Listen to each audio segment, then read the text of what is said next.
ഇന്ത്യയിൽ PMKS എന്നുള്ള പദ്ധതി വരുന്നത് 2020 2020 മാർച്ച് 27. പക്ഷെ അന്ന് തുടങ്ങിയത് മുതൽ ശരിക്കും PMKS എന്ന പദ്ധതിയെ സംബന്ധിച്ചിട്ട് ഒരുപാട് തരത്തിലുള്ള വിവാദങ്ങളും വിമർശനങ്ങളും ചർച്ചയൊക്കെ വരുന്നുണ്ട്. അതിൻ്റെ മെയിൻ പ്രധാന കാര്യം എന്ന് വെച്ച് കഴിഞ്ഞാൽ അതിൻ്റെ സുതാര്യത കുറവും, അതിൽ ഓഡിറ്റില്ല, അതിനകത്തേക്ക് നമുക്ക് എന്താണ് അതിൻ്റെ ഒരു വിവരങ്ങളും നമുക്ക് ലഭിക്കാനുള്ളത് RT ആക്ടിൽ പെടുന്നതല്ല, കാരണം പൊതു സ്ഥാപനമല്ല എന്ന് പറഞ്ഞിട്ട് അതിനകത്ത് RTയിൽ നിന്ന് മാറ്റി നിർത്തുന്നു.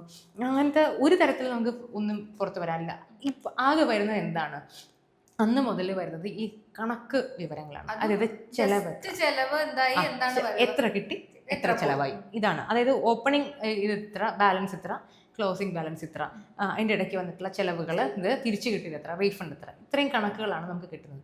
പക്ഷേ ഇത്തവണത്തെ 2 വർഷത്തിന് ശേഷമാണ്, അതായത് 2023, 24, 25 2 സാമ്പത്തിക വർഷത്തെ കണക്കുകളാണ് ഇപ്പോൾ പുറത്തു വന്നിരിക്കുന്നത്.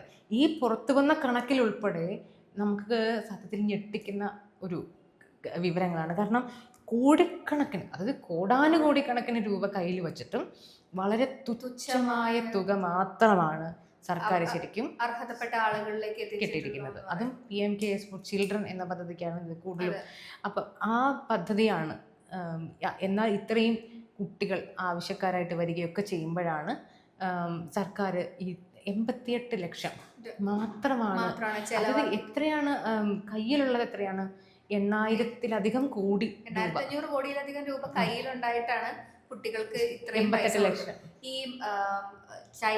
ചിൽഡ്രന് വേണ്ടിയിട്ടുള്ള ഈ പ്രൊജക്ട് തുടങ്ങുമ്പോൾ അതിൻ്റെ ഒരു ലക്ഷ്യം എന്ന് പറയുന്നത് തന്നെ കോവിഡ് കൊണ്ട് മാതാപിതാക്കളെ നഷ്ടമായിട്ടുള്ള കുട്ടികൾ അവരുടെ വിദ്യാഭ്യാസത്തിന് വേണ്ടിയിട്ട്, അതേപോലെ തന്നെ ആരോഗ്യം, അതുപോലെ സ്കൂൾ ചിലവുകൾ, ഫീസുകൾ, ഷൂസുകളൊക്കെ മേടിക്കുന്നതിന് വേണ്ടിയിട്ട് ഒരു മാസം ഒരു 1000 രൂപ അവരുടെ മെയിൻ ആയിട്ടുള്ള ചിലവുകളിലേക്കും 8000 രൂപ ഇവരുടെ ഒരു ആനുവൽ ആയിട്ടുള്ള ചിലവ് എന്നുള്ള രീതിയിൽ 2000 രൂപ 20,000 രൂപയാണ് ഇവർക്ക് കൊടുക്കുക എന്നാണ് ഇതനുസരിച്ച് വരുന്നത്. പക്ഷെ ഇപ്പോഴും നമ്മൾ നോക്കുകയാണെങ്കിൽ ബെനിഫിഷ്യറീസ് ആയിട്ടുള്ള ആളുകളുടെ എണ്ണം വളരെയധികം കുറവാണ്. ഈ കുട്ടികളെല്ലാം, അതായത് ഇവരുടെ കണക്ക് തന്നെ പറയുന്നത് ഇപ്പൊ ലാസ്റ്റ് പുറത്തു വന്ന കണക്കിൽ പറഞ്ഞത് 3383 കുട്ടികളുടെ അപേക്ഷകളാണ് ഇവർ അംഗീകരിച്ചിരിക്കുന്നത്. അത്രയും അപേക്ഷകൾ അംഗീകരിച്ചു. അപ്പൊ 88 ലക്ഷമാണ്. 20,000 രൂപ കൊടുക്കണമെങ്കിൽ ഒന്നില്ലെങ്കിൽ എത്ര 400 സംതിങ് കുട്ടികൾക്ക് മാത്രമേ ഈ ആനുകൂല്യം കിട്ടുള്ളൂ. ഇല്ലെങ്കിൽ 2000 ചില്ലറ തുക മാത്രമേ ഈ ഇത്രയും പറയുന്ന കണക്കിനനുസരിച്ചുള്ള കുട്ടികൾക്ക് കിട്ടുള്ളൂ. അപ്പൊ എവിടെയാണ് ഇവരുടെ PM കെയർ എവിടെയാണ് കിട്ടുന്നുള്ളതാണ് നമുക്ക് മുന്നിലുള്ള ചോദ്യം എന്ന് പറയുന്നത്. ഏകദേശം 6 കോടി രൂപയെങ്കിലും ചെലവഴിക്കേണ്ട സ്ഥലത്താണ് വെറും 88 ലക്ഷം മാത്രം ചെലവഴിച്ചിട്ടുള്ളത്. അത് അതിന്റെ ഏറ്റവും ഇതെന്ന് പറയുമോ, ഇതിപ്പം എന്തെങ്കിലും എമർജൻസി വരുന്ന സമയത്ത്, ഇപ്പം മഹാമാരി പോലത്തെ എമർജൻസികളാണ് അവർ ഉദ്ദേശിക്കുന്നെങ്കിൽ പോലും രാജ്യത്ത് ഇത്തരം എമർജൻസി വരുന്ന സമയത്ത് ഉപയോഗിക്കാനും കൂടെയുള്ള ഒരു ഫണ്ട് എന്നുള്ള രീതിയിലാണ്. അപ്പോൾ ശരിക്കും അതിനുശേഷം എത്ര കലാമിറ്റീസ് വന്നു ഇവിടെ. അതായത് കേരളത്തിൽ വന്നു, അസാമിൽ വന്നു, കർണാടകയുണ്ട്, മഹാരാഷ്ട്ര, അങ്ങനെ പല സ്ഥലങ്ങളിൽ ഇത് വരുന്ന സമയത്ത് പല സംസ്ഥാനങ്ങളും കേന്ദ്രത്തോട് പൈസ ആവശ്യപ്പെടുകയാണ്. പൈസ ആവശ്യപ്പെടുമ്പോൾ ഫണ്ട്, അതായത് ഇതിന് മുന്നേ വന്നിട്ടുള്ള നാഷണൽ ദുരിതാശ്വാസ നിധിയിൽ നിന്ന് ഉള്ള ഓഡിറ്റ് റിപ്പോർട്ട് മുമ്പ് പുറത്തു വന്നപ്പോൾ കണ്ട ഒരു കാര്യം, 11,000 കോടി കൊടുത്തിട്ട് ചെലവഴിച്ചത് ഏകദേശം 5,000-നടുത്ത് മാത്രമേ ഉള്ളൂ. പകുതി പോലും ചെലവഴിച്ചില്ല എന്ന് പറഞ്ഞിട്ട് CAG റിപ്പോർട്ട് ഉണ്ടായിരുന്നു. അതുപോലും അങ്ങനെ നിൽക്കുകയാണ്. പക്ഷെ ഇത്ര ആവശ്യങ്ങൾ വരുന്ന സമയത്ത് ചെലവഴിക്കുന്നതിന് പകരം സർക്കാർ എന്താ ചെയ്തിരിക്കുന്നത് വെച്ച് കഴിഞ്ഞാൽ ഫിക്സഡ് ഡെപ്പോസിറ്റ് ഇട്ടിരിക്കുകയാണ്. ഈ തുക, ഈ ഫിക്സഡ് ഡെപ്പോസിറ്റ് ഇട്ടിരിക്കുന്ന തുക എവിടുന്നാണ് കിട്ടിയത്? സർക്കാർ ഉദ്യോഗസ്ഥരുടെ കയ്യിൽ നിന്നും സാധാരണ ജനങ്ങളുടെ കയ്യിൽ നിന്നും ഒക്കെ നിർബന്ധപൂർവവും അല്ലാതെയും. അന്ന് പലതരത്തിലുള്ള വിമർശനങ്ങൾ ഉണ്ടായിട്ടായിരുന്നു. പല ഉദ്യോഗസ്ഥരും ഉന്നയിച്ചിട്ട് നിർബന്ധപൂർവ്വം PMKSലേക്ക് ചെലവഴിക്കാന്ന് പറഞ്ഞിട്ട്. പക്ഷെ എന്നിട്ടും ആൾക്കാർ കൊടുക്കുന്ന എന്തുകൊണ്ടാണെന്നറിയാമോ? ഇത് പൊതുജന ആരോഗ്യത്തെ, അല്ലെങ്കിൽ കുട്ടികൾക്ക് വേണ്ടിയിട്ടുള്ള ഒരു സംഭവം. കാരണം കോവിഡ് എന്ന് പറഞ്ഞിട്ടുള്ളൊരു വലിയ മഹാവ്യാധി ഇങ്ങോട്ട് നിൽക്കുന്ന സമയത്ത് നമുക്ക് ചെയ്യാൻ പറ്റുന്ന സഹായങ്ങൾ ആൾക്കാർ ചെയ്യുക എന്നുള്ള ഉദ്ദേശത്തിലാണ് ഈ PMKS എന്നുള്ള പദ്ധതിയിൽ തന്നെ ആൾക്കാർ ഇൻവെസ്റ്റ് ചെയ്യും. ഇത് 2020 തുടങ്ങിയിട്ട് 2021 മെയ്യിലാണ് ഈ ചിൽഡ്രൻസ്, അതായത് PMKS ഫോർ ചിൽഡ്രൻ എന്ന് പറഞ്ഞിട്ടുള്ള സാധനം വരികയും അതിന് വേണ്ടിയിട്ട് അത് മറ്റേ സെൻട്രൽ ഗവൺമെന്റ് നൽകിയ വാഗ്ദാനങ്ങളിൽ ഒന്നായിരുന്നു 20,000 രൂപ ഉൾപ്പെടെയുള്ള സാധനങ്ങൾ മൊത്തം തുക എന്ന് പറയുന്നത്. പക്ഷെ അതാണ് ഇപ്പൊ പാലിക്കപ്പെടാതെ പോകുന്നുള്ളതാണ് നമുക്ക് മനസ്സിലാവുന്ന കാര്യം. അതിനകത്ത് നമുക്ക് ശ്രദ്ധിക്കേണ്ട ഒരു കാര്യം എന്ന് അറിയാമോ, ഇപ്പൊ തുകയുടെ ചെലവഴിച്ചതിന്റെ കണക്ക് നമ്മൾ നോക്കുകയാണെങ്കിൽ 2023 സാമ്പത്തിക വർഷത്തിൽ 346 കോടി രൂപ ചെലവഴിച്ചിട്ടുണ്ട്. അതായത് ഇപ്പോൾ പുറത്തു വന്നിരിക്കുന്ന കണക്കുകൾ 23-24 സാമ്പത്തിക വർഷം, 24-25 സാമ്പത്തിക വർഷമാണല്ലോ. അതെ, 23 സാമ്പത്തിക വർഷത്തിൽ 346 കോടി ചെലവഴിച്ചിട്ടുണ്ട്. 24 സാമ്പത്തിക വർഷമായപ്പോൾ അത് 15 ലക്ഷത്തിലേക്ക് കുറയുന്നു. 360 അല്ല കോടി, ക്ഷമിക്കണം, 346 കോടിയിൽ നിന്നാണ് 15 കോടിയിലേക്ക് കുറയുന്നത്. ഈ 15 കോടിയിൽ നിന്ന് 2025 ആയപ്പോൾ എത്രയാണ് കുറയുന്നത്? 88 ലക്ഷം എന്നുള്ള കണക്കിലേക്ക് മാറുന്നു. അതായത് ആകെ നമ്മുടെ സർക്കാരിന്റെ കയ്യിലുള്ള തുകയുടെ 0.001% മാത്രമാണ് ചെലവഴിച്ചിരിക്കുന്ന തുക എന്ന് പറയുന്നത്. ബാക്കിയുള്ളത് ഫിക്സഡ് ഡെപ്പോസിറ്റ് ഇട്ടിരിക്കുന്നു, അല്ലാതെയുള്ള സേവിങ്സ് അക്കൗണ്ടിൽ അല്ലെന്നുണ്ട്. പിന്നെ റീഫണ്ട് വന്നിട്ടുണ്ട്. അതായത് 345-346 ആയിട്ടുള്ള കോടി തിരിച്ചു വന്നിട്ടുണ്ട്. ഇത് ഏത് ഏജൻസിയിൽ നിന്ന് വന്നു? എന്ത് ഫണ്ടിൽ നിന്നാണ് വന്നത്? ഇത് ആരാണ് കൊടുത്തത്? എന്തുകൊണ്ടാണ് ഇത് റീഫണ്ടായി വന്നത്? അത് എന്തിനോ വേണ്ടി ചെലവഴിക്കാൻ വേണ്ടി കൊടുത്ത പൈസയാണല്ലോ. ഇത് എങ്ങനെ ഇത്രയും തുച്ഛമായ തുക കൊടുത്തിട്ടും ഇത്രയും ഫണ്ട് എങ്ങനെ തിരിച്ചു വന്നു എന്നുള്ളതിന് യാതൊരു കണക്കുമില്ല. അപ്പോൾ പിന്നെ പറഞ്ഞിട്ട് കാര്യമില്ല, ഇതിന് കണക്കില്ലാത്തൊരു സ്ഥാപനമാണല്ലോ. ഈ വരവ് ചെലവ് കണക്കിനുപരിയായിട്ട് നമുക്ക് ഏത് ആശുപത്രി, ഏത് ഏജൻസി, എന്താണ് ഇവർ ചെയ്യുന്നത് ഒന്ന് സംബന്ധിച്ചിട്ട് ഇത് വന്ന സമയത്ത് തന്നെ ഉണ്ടായിരുന്ന ഏറ്റവും വലിയൊരു ആരോപണം എന്ന് പറയുന്നത്, PMKSന്റെ ഏറ്റവും വലിയ ആരോപണം എന്ന് പറയുന്നത് ഇതിന്റെ സുതാര്യത ഇല്ലായ്മ തന്നെയായിരുന്നു. അതിന്റെ ആ തുടക്കകാലം തൊട്ടുണ്ടായിരുന്ന ഒരു കാര്യം. അത് എന്താണോ അന്ന് നമ്മള് അക്കൗണ്ടബിൾ ആവണം എന്ന് പറഞ്ഞ കാര്യം, അതിപ്പോ അത് പ്രാബല്യത്തിൽ വന്നിരിക്കണം. ഒരു സുതാര്യതയും ഇല്ല, ചോദ്യങ്ങൾക്ക് മറുപടി ഇല്ല, അങ്ങനെ ഒരു ഒഴുക്കി പോകുന്ന പോലെ ഒരു കെടുകാര്യസ്ഥ എന്ന് പറയുന്ന ഒരു അവസ്ഥ. അതെ അതെ, ഇത് ഇവര് വച്ചിട്ടുള്ള സ്കീം വഴി നോക്കുകയാണെങ്കിൽ സത്യത്തില് ആരോഗ്യം, വിദ്യാഭ്യാസ ഇൻഷുറൻസ്, അല്ല വിദ്യാഭ്യാസം ഉണ്ട്, ആരോഗ്യ ഇൻഷുറൻസ് ഉണ്ട്, ഫുഡ് ആൻഡ് അക്കോമഡേഷൻ ഉണ്ട്, ഇതിനൊക്കെ സപ്പോർട്ടായിട്ട് കൊടുക്കുക. 18 വയസ്സ് കഴിയുന്ന കുട്ടികൾക്ക് 10 ലക്ഷം രൂപ കൊടുക്കുക. ഇതൊക്കെ കിട്ടിയിട്ടുണ്ടോ? കിട്ടിയിട്ടില്ലേ? PMKSയുമായിട്ട് ബന്ധപ്പെട്ട് ഒത്തിരി കാലങ്ങളായിട്ട് ഈ ആരോപണങ്ങൾ നിലനിൽക്കുന്നതാണ്. അതിന്റെ ഇടയ്ക്കാണ് ഈ കണക്ക്, അതായത് വളരെയധികം ഞെട്ടിക്കുന്ന കണക്ക്. നമുക്ക് ഇത്രയും പൈസ ഉണ്ടായിട്ട് പോലും എന്തുകൊണ്ടാണ് നമ്മുടെ കുട്ടികളുടെ വിദ്യാഭ്യാസത്തെ കുറിച്ച് ആലോചിച്ചത്. ഞാൻ പറയുന്നത് ഇപ്പോൾ ഇത്ര വ്യാധി വന്നില്ല, നമുക്ക് പെട്ടെന്നൊരു എമർജൻസി അല്ല എന്ന് തന്നെ വിചാരിക്കൂ. പക്ഷേ എങ്കിലും ഇത് PMKS ഫോർ ചിൽഡ്രൻ എന്നുള്ളൊരു കാര്യത്തിലാണ് ഉപയോഗിക്കുന്നതെങ്കിൽ കുട്ടികളുടെ ആരോഗ്യം, കുട്ടികളുടെ വിദ്യാഭ്യാസം, എന്തെല്ലാം കാര്യങ്ങൾക്ക് വേണ്ടിയിട്ട് നമുക്ക് ഈ ഫണ്ടിനെ ചെയ്യാവുന്നതാണ്. എന്നിട്ടത് സർക്കാർ ഫിക്സഡ് ഡെപ്പോസിറ്റ് ആയിട്ട് കൊണ്ടുവരാന്ന്, അതും ഏതൊക്കെ സ്ഥലങ്ങളിൽ നിന്നാണ് ആൾക്കാരുടെ അടുത്ത് നിന്ന് പൈസ വാങ്ങിച്ചത്? പല സ്ഥാപനങ്ങളിൽ നിന്നും. പക്ഷേ ഓർമ്മയുണ്ടോ, നമുക്ക് പണ്ട് ഈ PMKSലേക്ക് ഫണ്ട് സ്വീകരിക്കുന്ന സമയത്തൊക്കെ പിന്നീടും ഒന്ന് ഇപ്പൊ CSR നിയമം തന്നെ അതിന് വേണ്ടിയിട്ട് മാറ്റി, കമ്പനി നിയമം മാറ്റി. CSR ഫണ്ട് ഇങ്ങോട്ട് PMKSലേക്കും കൂടെ ആക്കാൻ വേണ്ടിയിട്ട് കമ്പനി നിയമം തന്നെ അവര് ഇത് മാറ്റി എഴുതുക ചെയ്തു. ഒരു ലയബിലിറ്റി ഇല്ലാതെ പൈസ ഇടാൻ സാധിക്കുന്ന ഒരേ ഒരു സ്ഥലം ഇപ്പോ PMKS ആണ്. അതാണ്. പക്ഷെ അതിന് പലരും തട്ടിപ്പാണെന്നുള്ള നികുതി ഇളവിന്റെ തട്ടിപ്പുകൾ ഇതിനകത്തേക്കും കൂടെ ഉൾപ്പെടുത്തണമെന്നൊക്കെ പറഞ്ഞിട്ട് പല ആരോപണങ്ങൾ വേറെ നിലനിൽക്കുന്നു. പക്ഷെ ഇപ്പോഴും പല സർക്കാർ ഉദ്യോഗസ്ഥരിൽ നിന്നും, കോർപ്പറേറ്റ് സ്ഥാപനങ്ങളിൽ നിന്നും, സ്വകാര്യ ബാങ്കുകളിൽ നിന്നൊക്കെ, sports authority of India, railway, ഇവരുടെ നിന്നൊക്കെ ഡിപ്പാർട്ട്മെന്റ് ഓഫ് സ്പേസ്, ഇത്ര പലരും ഇതിന് ആരോപണം ഉന്നയിച്ചിട്ടുണ്ട്. നിർബന്ധിതമായി ഇവരുടെ അടുത്ത് നിന്ന് ഫണ്ട് മേടിക്കുമായിരുന്നു. അപ്പൊ ആ ഫണ്ട് മേടിച്ചപ്പോഴും ഇവരുടെ ശമ്പളം വരെ വെട്ടിക്കുറിച്ചുകൊണ്ടാണ് ഈ ഫണ്ട് വാങ്ങിച്ചത്. ഈ ഫണ്ടാണ് അത് എന്തിനാണ് കൊടുക്കുന്നത്? ഒരു ആവശ്യത്തിന് ചെലവഴിക്കാനാണല്ലോ. ആ ആവശ്യത്തിന് ചെലവഴിക്കാതെ ഇത് അവിടെ വെറുതെ ഫിക്സഡ് ഡെപ്പോസിറ്റ് ആയിട്ട് ഇട്ടിരിക്കുന്ന. ഫിക്സഡ് ഡെപ്പോസിറ്റ് എന്ന് പറഞ്ഞാൽ എങ്ങനെയാണ് ഈ കാലയളവിൽ, അത് 2024-25 ആ കാലയളവിലൊക്കെ ശരിക്കും സർക്കാരിന് കിട്ടിയ പൈസ ഉണ്ടല്ലോ, ഒരു 400 കോടി, അത്രയും പൈസ പലിശയായിട്ട് കിട്ടുന്നുണ്ട്. ഏതാണ്ട് അതിന് തത്തുല്യമായിട്ടുള്ള രീതി തന്നെയാണ് സംഭാവനയായിട്ട് വരുന്നത്. അപ്പോൾ സംഭാവന കിട്ടുന്ന പൈസയുടെ അത്രയും തന്നെ തുക പലിശയായിട്ട് മാത്രം സർക്കാരാണ്. നല്ല കാര്യമാണ്. പക്ഷെ ഇത് എന്തിനുള്ള ഫണ്ടാണെന്നുള്ളതാണ് പ്രശ്നം. ഇത് വേറൊന്നിനുള്ള ഫണ്ടല്ലല്ലോ.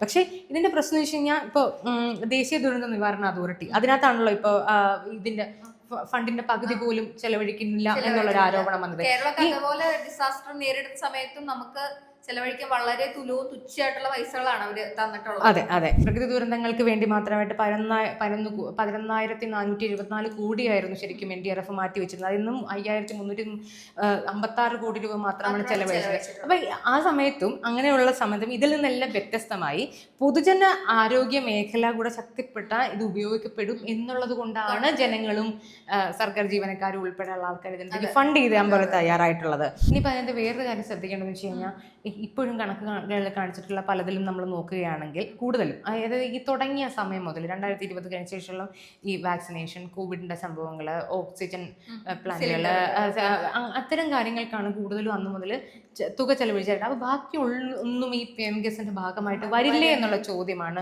ആൾക്കാർ നമുക്ക് മനസ്സിലാവുന്നത്. ഈ മൊത്തം കണക്കുകൾ നോക്കുമ്പോൾ വന്നിട്ടില്ലെന്ന്, ഇത് വന്നിരിക്കുന്നത് PM കെയറിന്റെ തന്നെ വെബ്സൈറ്റിൽ വന്നിട്ടുള്ള റിപ്പോർട്ടുകൾ മാത്രമേ ഉള്ളൂ. അത് തന്നെ എപ്പോഴാണ് വന്നത്? ശരിക്കും ഈ PMKSന്റെ ഡീറ്റെയിൽ പറയുന്നത് എന്താണെന്നറിയാമോ?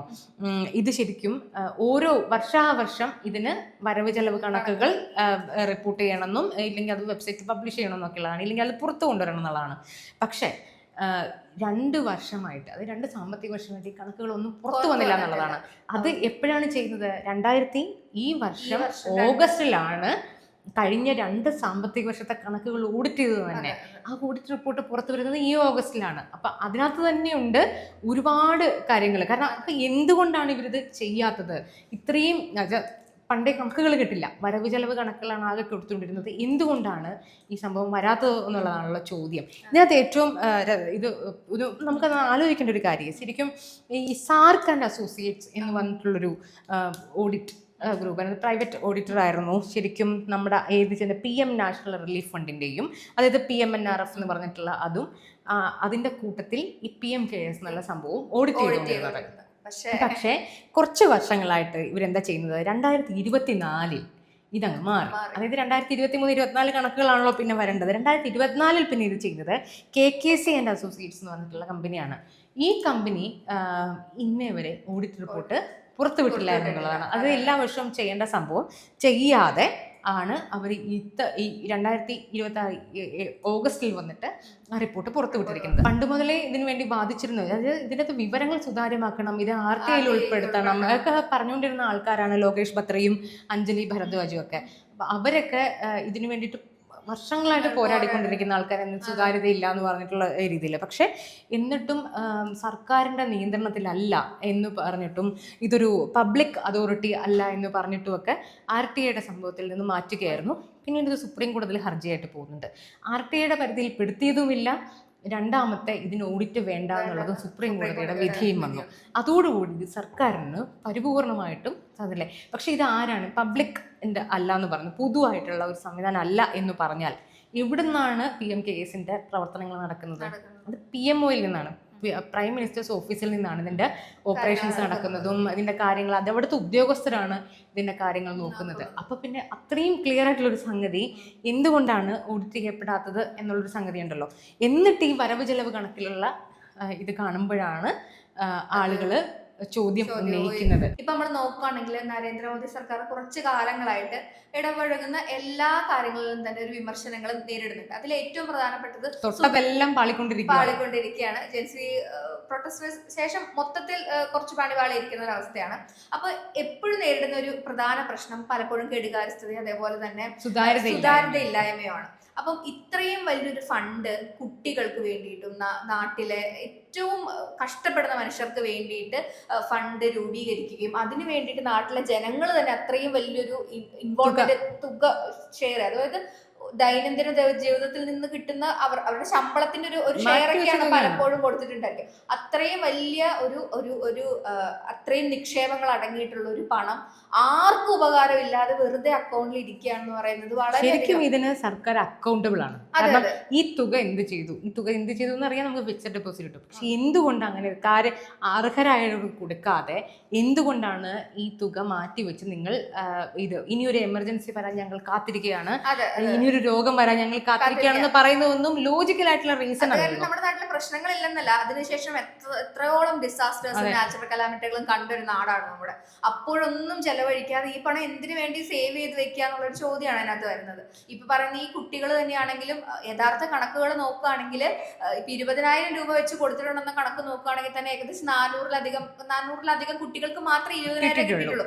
ആ അർഹതപ്പെട്ട കുട്ടികൾ അവിടെ നിൽക്കുന്ന സാഹചര്യത്തിലാണ് ഇത് വെറുതെ ആർക്കും ഉപകാരമില്ലാതെ പൈസ പോകുന്നത്. അല്ലെങ്കിൽ ഇനി അവർ പറയുന്ന പോലെ ഒത്തിരി ആളുകൾക്ക് കൊടുത്തിട്ടുണ്ടെങ്കിൽ പോലും അവർക്ക് വളരെ 20,000-2,000 താഴെ രൂപയാണ് കണക്കനുസരിച്ച് നോക്കുകയാണെങ്കിൽ വരുള്ളൂ. അപ്പം അങ്ങനെ ഒരു അത്രയും ആവശ്യമുള്ള ജനങ്ങൾ ഉണ്ടായിരിക്കുമ്പോൾ ആ പണം വെറുതെ കയ്യിൽ വെക്കുന്ന അവരെ അപമാനിക്കുന്നതിന് തുല്യം കൂടിയാണ്.